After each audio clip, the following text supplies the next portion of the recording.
When you are looking to add a number of products and services to what you're already selling, the only way to make your customer even consider buying them is by making sure that they intuitively align with what you are already selling. If you make the mistake of selling something that does not align with what you are already selling from the perspective of the intuition of your customers, not only do you start to confuse your customers, but what's even worse is that they start to lose trust in your brand, a situation that could easily be avoided by going through the intuitive sales step of the intuitive branding process. This was a $2 million mistake that the CEO of a research company who sold an annual technology newsletter for $200 a year made after going against my advice when trying to offer a higher priced $5,000 security auditing service to his customers.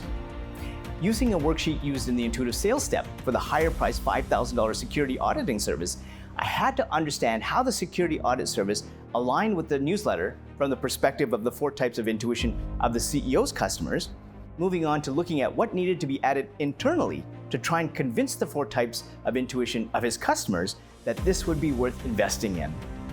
With understanding what potential intuitive hurdles existed after talking to a number of customers and trying to find a solution to overcome these hurdles, I needed to then pay attention to the signals that my intuition was sending me to evaluate the risk levels of these solutions. With my intuition sensing that 2 of the 4 types of intuition had a high level of risk, it was intuitively clear from my intuition's perspective that offering the higher priced auditing service was a really bad idea. Unfortunately, the CEO went against my advice and offered these services to his customer base.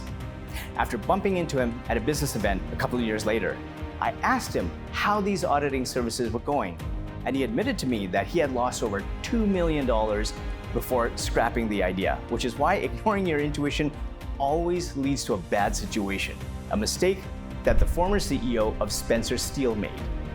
How he ignored his intuition, which led to the 59-year-old family-run business he was running being forced to permanently close its doors in just 3 weeks, can be seen